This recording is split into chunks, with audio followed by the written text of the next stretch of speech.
اعوذ باللہ من الشیطان الرجیم بسم اللہ الرحمن الرحیم الحمد للہ الذی جعل کمال دینہ و تمام نعمتہ بولایت علی بن ابی طالب علیہ السلام والصلاة والسلام علی سید الانبیاء المرسلین وعلی طیبین الطاہرین المعصومین اما بعد فقد قال امام علیہ السلام بسم اللہ الرحمن الرحیم تفقہوا فی الحلال والحرام وإلا انتم اعراب۔ ناظرین کرام قدر سامعین محترم، السلام علیکم ورحمۃ اللہ۔ درس احکام کا آج چھٹا درس ہے۔ اس سے پہلے امام علیہ السلام فرماتے ہیں کہ حلال اور حرام کو سمجھو، پہلا تم غیر مہذب ہو، یعنی آپ میں اسلامی تہذیب نہیں ہے، تو لہذا ہمیں چاہیے کہ حرام اور حلال کو سمجھیں۔ آج کی ہماری جو بحث ہے، ماہ رمضان کا قضا روزہ توڑنے کا کفارہ کیا ہے۔ گزشتہ درس میں ہم نے مبطلات روزہ اور روزے کا کفارہ بیان کیا تھا۔ آج یہ ہے کہ ماہ رمضان کی قضا روزہ رکھا ہے اور اگر کوئی قضا روزہ توڑ رہا ہے تو اس کا کفارہ کیا ہے۔ اہم بات، اس ماہ رمضان میں قضا ہونے والے روزے اگلے ماہ رمضان سے پہلے رکھنا ضروری ہیں، یعنی اگر کسی شخص کا اس مہینے میں کوئی روزہ چھوٹ جائے بیماری کی وجہ سے یا سفر کی وجہ سے، تو اگلے ماہ رمضان سے پہلے روزہ رکھنا، اس کی قضا کرنا ضروری ہے۔ ماہ رمضان کا قضا روزہ رکھا لیکن ظہر سے پہلے اجازت ہے، روزہ توڑنا چاہے تو توڑ سکتا، لیکن ظہر کے بعد یہ روزہ توڑنے کی اجازت نہیں ہے۔ توڑنے کی صورت میں کفارہ بھی دینا ہوگا۔ جیسا کہ بیان ہوا کہ قضا روزہ ظہر سے پہلے توڑا جا سکتا ہے، تو اب یہ صرف اس صورت میں ہے کہ جب وقت میں گنجائش ہو، مثلا قضا روزہ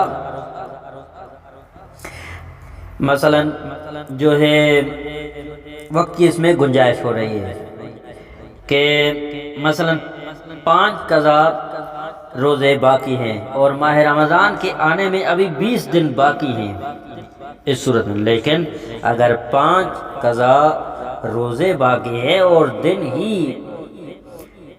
5 باقی رمضان میں آنے میں ہے تو ظہر سے پہلے بھی قضا روزہ توڑنے کی اجازت نہیں ہے۔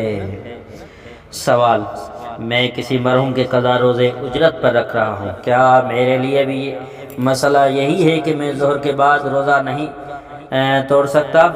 فرمایا کہ جی نہیں، آپ ظہر کے بعد بھی روزہ توڑ سکتے ہیں۔ قضا روزہ توڑنے کا کفارہ کیا ہے؟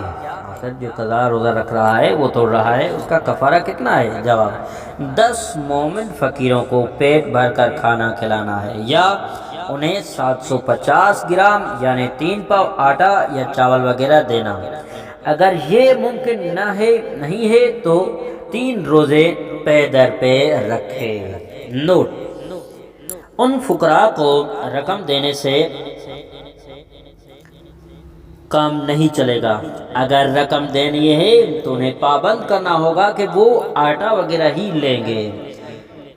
یہ اطمینان بھی ضروری ہے کہ وہ پابندی کریں گے۔ فقیروں کا عدد پورا کرنا ضروری ہے، ایک فقیر کو 10 کفارے نہیں دیے جا سکتے۔ سوال، مومن فقیر یعنی کیا؟ فرماتے ہیں کہ مومن فقیر یعنی جو 12 امامی ہو، جو 12 اماموں کو ماننے والا ہو۔ فقیر جس کے اپنی معاشرتی حیثیت کے لحاظ سے اس کے پاس جو ہے خرچ نہ ہو، آمدنی اس کی کم ہو۔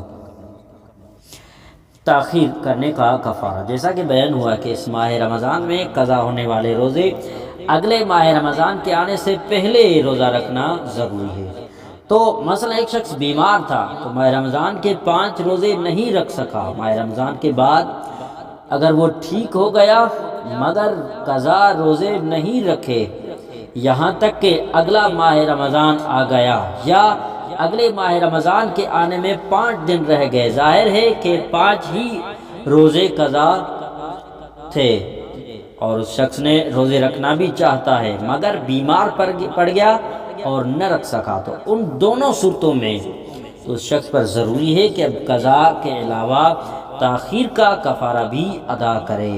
توجہ، ہم نے مثلا زید کی بیماری کا تذکرہ صرف مثال کے طور پر کیا ہے کہ بیماری نہ ہوئی اور کوئی پرابلم ہو، مثلا سفر وغیرہ، تو بھی یہی مسئلہ رہے گا، اور جان بوجھ کر بھی کسی نے روزہ توڑا یا چھوڑا تو اس کے ذمہ داری ہے کہ قضا تو اگلے ماہ رمضان سے پہلے ہی انجام دے، ورنہ اسے بڑے کفارے کے ساتھ تاخیر کا کفارہ بھی دینا ہوگا۔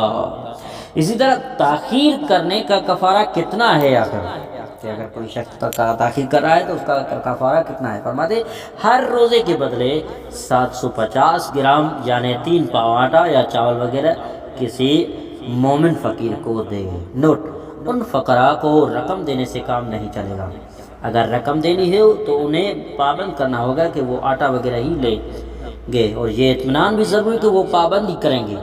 ایک ہی شخص کو کئی دنوں کا کفارہ دیا جا سکتا ہے، تاخیر کا کفارہ بس ایک بار لگتا ہے، اس کے بعد اگر مزید 1 سال کی تاخیر کر دی جائے تو تاخیر کے کفارے میں کوئی اضافہ نہیں ہوگا۔ سوال، مومن فقیر یعنی مومن فقیر وہی جو ہم نے گزشتہ درس میں بیان کیا، گزشتہ بحث میں بیان کیا کہ 12 امامی جو 12 اماموں کو ماننے والا ہو۔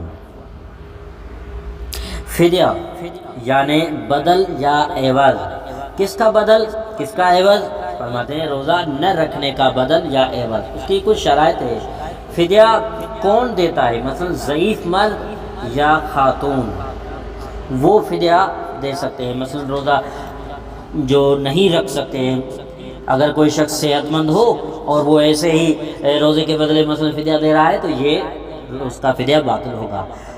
یہ 5 اشخاص ہیں جن کے بارے میں بتایا گیا کہ یہ روزے کے بدلے فدیہ دے سکتے ہیں۔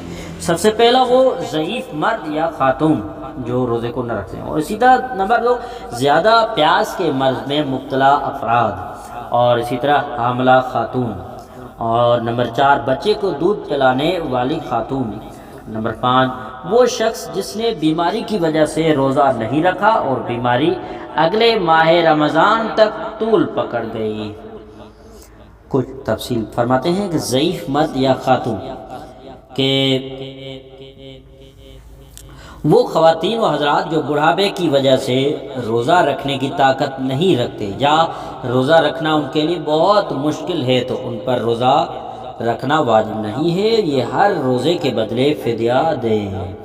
توجہ، سال کے دوران کسی اور موسم میں جبکہ موسم ٹھنڈا ہے، دن چھوٹے ہیں اور روزہ رکھنا ممکن ہو تو قضا کو ادا کرنا بھی واجب ہوگا ورنہ نہیں ہو، یعنی اس نے روزہ نہیں رکھا اور سال کے دیگر ایام میں اگر موسم صحیح ہو گئی روزہ رکھ سکتا ہے، دن چھوٹے ہو گئے ہیں تو صورت میں اس پر واجب ہے کہ وہ روزے کی قضا رکھے ورنہ نہیں ہے۔ زیادہ پیاس لگنے کی مرض میں مبتلا افراد یعنی وہ افراد جو زیادہ پیاس لگنے کے مرض میں مبتلا ہیں اور اس وجہ سے روزہ رکھنے کی طاقت نہیں رکھتے یا روزہ رکھنا ان کے لیے بہت مشکل ہے تو ان پر بھی روزہ رکھنا واجب نہیں ہے، یہ بھی ہر روزے کے بدلے فدیہ دیں گے۔ تو جو ان کے لیے بھی اگر سال کے دوران کسی اور موسم میں روزہ رکھنا ممکن ہو تو قضا کو ادا کرنا واجب ہوگا۔ اسی طرح حاملہ خاتون جن کا ڈلیوری یعنی وضع حمل کا وقت قریب ہے اور روزہ رکھنا خود اپنے لیے یا بچے کے لیے نقصان دہ ہے تو ان کے لیے روزہ رکھنا جائز نہیں ہے، اور ہر روزے کے بدلے فدیہ دیں، بعد میں جب روزہ رکھنے کی قابل ہو جائے تو قضا بھی ادا کریں۔ اسی طرح بچے کو دودھ پلانے والی خاتون جن کا دودھ کم ہو یا نہ کوئی دوسری دودھ پلانے والی خاتون اویلیبل ہو تو نہ ہی ڈبے کا دودھ بچے کے لیے مناسب ہو تو ان کا روزہ رکھنا خود اپنے لیے یا بچے کے لیے نقصان دہ ہے تو وہ ان کے لیے روزہ رکھنا بھی جائز نہیں ہے، اور ہر روزے کے بدلے فدیہ دیں۔ بعد میں جب روزہ رکھنا کے قابل ہو جائیں تو قضا بھی ادا کریں۔ اسی طرح بیمار شخص، وہ شخص جس نے بیماری کی وجہ سے روزہ نہیں رکھا اور اس کی بیماری اگلے ماہ رمضان تک طول پکڑ گئی تو ان پر قضا واجب نہیں ہے، یہ بس ہر روزے کے بدلے فدیہ دیں گے۔ توجہ، اگر اور وجہ سے مثلا سفر کی وجہ سے روزہ نہیں رکھا اور سارا سال سفر ہی میں رہا یہاں تک کہ اگلا ماہ رمضان آ گیا تو اس پر قضا ہی واجب ہے، اس پر فدیہ واجب نہیں ہوگا۔ اسی طرح اگر عذر بدل جائے، مثلا بیماری کی وجہ سے روزہ چھوڑا تھا، بعد میں طبیعت اچھی ہو گئی اور اس کی جگہ سفر نے لے لی یہاں تک کہ اگلا ماہ رمضان آ گیا تو اس صورت میں بھی قضا ہی واجب رہے گی اور فدیہ واجب نہیں ہوگا۔ سوال، فدیہ کتنا ہوتا ہے؟ فرماتے ہیں ہر روزے کے بدلے 750 گرام یعنی 3 پاؤ آٹا یا چاول وغیرہ کسی مومن فقیر کو دے۔ ان فقراء کو رقم دینے سے کام نہیں چلے گا، اگر رقم دینی ہو تو انہیں پابند کرنا ہوگا کہ وہ آٹا وغیرہ ہی لیں گے، اور اطمینان بھی ضروری ہے کہ وہ پابندی کریں گے۔ ایک ہی شخص کو کئی دنوں کا فدیہ دیا جا سکتا ہے، فدیہ بس ایک بار لگتا ہے، اس کے بعد اگر مزید 1 سال کی تاخیر کرے جائے تو فدیے میں کوئی اضافہ نہیں ہوتا۔ مومن فقیر کے بارے میں وضاحت پہلے کی گئی ہے، جو بتایا گیا کہ وہ جو 12 اماموں کو ماننے والا ہو۔ والسلام علیکم ورحمۃ اللہ وبرکاتہ۔